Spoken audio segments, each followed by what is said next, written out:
The SES have been round and they've squirted my house out a couple of times. It's absolutely devastating.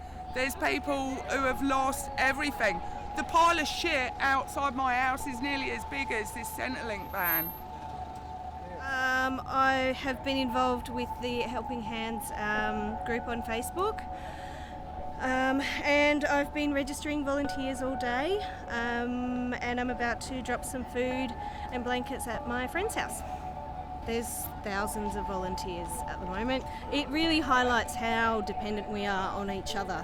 You know, the local businesses are starting to reopen and they're supporting us and we're supporting them and supporting each other, and you know, there's a lot of aspects to rebuilding a community after something like this. You local? No, I came down from Tweed this morning. Well, Tweed's pretty messy too, eh? Not as bad as here. Alright, so 5 minutes ago. These are all donations. Yep, every single bit. So lovely. Lovely. Thank you. We managed to secure funding and support from a number of agencies, including chaplains in New South Wales. So we've got a number of people, and they're working right here in our volunteer centre today, working with people, talking about their situations and actually looking at a long-term plan for their physical and mental recovery. So this is something that's definitely going to be looked at in a longer term picture by not just council but all businesses in the recovery process in general.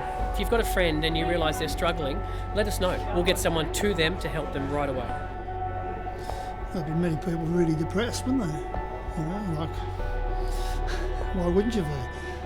You've got to start all over again, and it probably seems to be an impossible task, I'd say, to some people.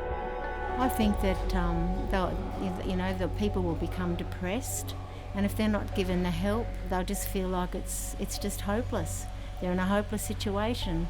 They've got nowhere to turn, and so I think it's going to really affect people and families, you know, and husbands and wives and children.